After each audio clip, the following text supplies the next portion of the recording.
I was disappointed with Frozen 2.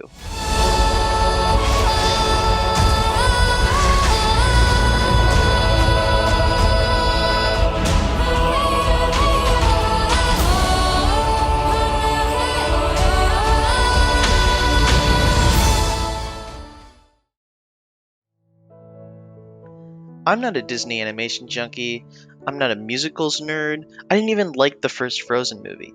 When Frozen came out back in 2013, I was in 5th grade, and I was so annoyed. My sister was parading around the house with her Elsa and Anna outfits, all the girls in my class were in love with the characters, and there was so much merch. Every little girl around the world had an unhealthy obsession with this franchise of only one movie, and I was constantly trying my best to ignore them all and play with my Batman and Spidey action figures. RIP my Spec Spidey Electro Blast action figure, I miss you so much more every day that passes. After some time, the franchise slowly died down. It wasn't filling every aspect of the cultural zeitgeist anymore. The world had let Frozen go, and I was happy.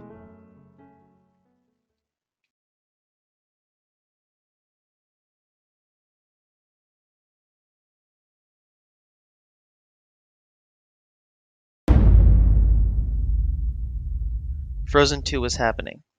After so many Bradbury, Spider-Man Frozen Elsa videos, Jack Frost fanfictions, and theories that Kristoff was Santa, Disney decided it was time to claim their box office money and Frozen 2 was happening. But why would I care about a franchise for now middle and high school girls? No, I didn't give a fuck.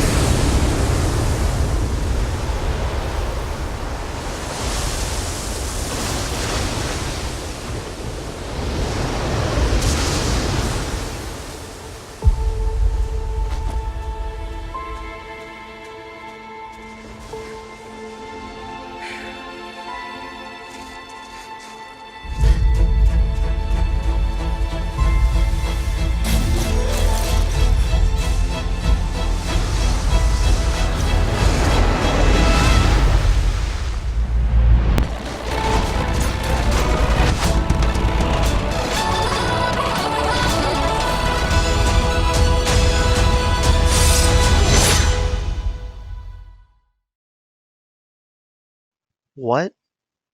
How? This was beautiful? This was quite literally the best teaser trailer I had ever seen. I was dumbfounded by a trailer to a sequel whose movies prior I didn't even care for. The animation of the ice interacting with the water as Elsa runs across, the hard zoom outs of Anna reacting with the diamond things, the wind leaf spirit thing being made to look more dynamic with what I think could be a lower frame rate, if I'm not mistaken, the disparity on Anna's face as she jumps across the gap, the cinematic nature of this wide shot, the semi horror feeling of this scene, the fact that there wasn't even a single word said throughout the entire piece, and of course, the score. It's goddamn perfect. Everything matches up perfectly with the animation. It was beautiful. It gave me Goose pimples. Look, each one, a memory. I put this thing on loop and I just kept watching again, and again. Even the next trailer was superb. This horse thing was absolutely terrifying, and I loved that. This movie told me it was going to be about a group of friends, a family, going on a journey of exploration and adventure to be devoured by the vastness and epic nature of the world outside their little kingdom. Emotional storytelling, but not just through small character interactions, but on a bigger scale, drawing the tears out of its viewers with grandiose visuals and cohesive storytelling, filmography at its best. And I was going to be there to see it happen, every minute of it. I kept this fascination private, repeatedly watching the trailer like a 5th grade girl. The movie came out this past weekend. In the midst of movies like Jojo Rabbit, Marriage Story, Knives Out, and Lighthouse, I, the film buff that I am, went to go see Frozen 2.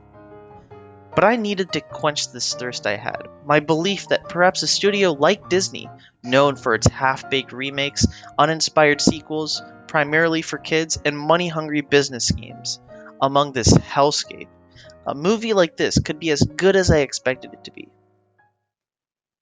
I came out of the theater. I went back home. I sat in my chair, and my throat was still dry. If anything, it was drier than before. I went in expecting a film that would visually stun me with storytelling. I came out not even knowing what the story was. What was the whole storyline with their parents? How did they meet? Why did they meet? Why did the breaking of the dam fix all of the problems? Why did Elsa become a god during the third act? Why did Kristoff's entire storyline just get thrown away at the end? What was the point in stressing the stakes of the destruction of Arendelle when it was just going to be fine in the first place? Why was literally every animation in this film sparklified? And where was all of that magnificent, sweet stuff I saw in the trailer? This stuff made me obsess. This stuff made me believe in Disney cinema. Disney fooled me. They tricked me into believing.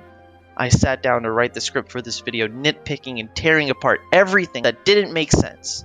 I was mad. I was angry that this movie meant for kids about Disney princesses gave me more questions than the literal finale to my entire childhood.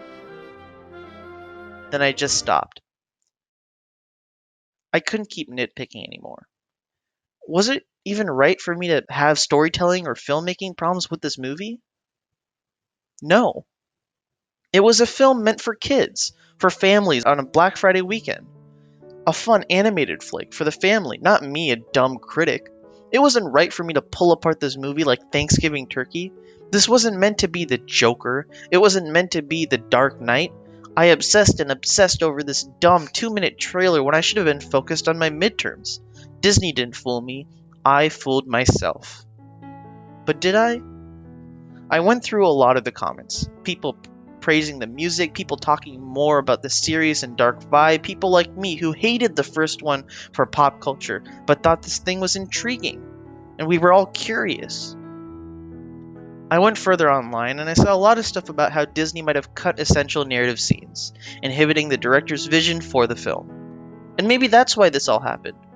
Another studio meddle, another instance of sacrificing the narrative for a more bite-sized flick. But why? Are parents looking up runtimes before they go into the movie? Are kids not going to enjoy this animated film just because of a couple extra scenes? Probably not. Maybe they'd also love a cohesive narrative with epic visuals. But what's the point? The majority of today's films seem to check certain boxes in categories, like being a sequel, or having good VFX, or having a stellar cast, or excellent music scores. However, a lot of these films, especially in the past year, have rarely seemed to pass the threshold to become something that an audience can love from beyond the theater. Even though I didn't like it, the first Frozen had that effect for so many people around the globe. But this one doesn't seem to have that. It's not wrong to make a movie appealing for kids and families on the holidays, but it's my strong belief that if you are in the position to produce a piece of art that will be seen by millions around the world, you are obligated to make something that tries to be truly unique, something that tries to bring something new to the table of cinema. And that's what the directors probably tried to do before the studio interference. So hey, Disney, you've already got your box office numbers. You're already going to sell a ton of merch. Let the creators work. You've done it with The Mandalorian. You've done it with the MCU. You can do it with animation too. In the meantime, I'll just sit here on my bed, waiting for my glass of filmmaking. Who knows, maybe Frozen 3 will quench my thirst.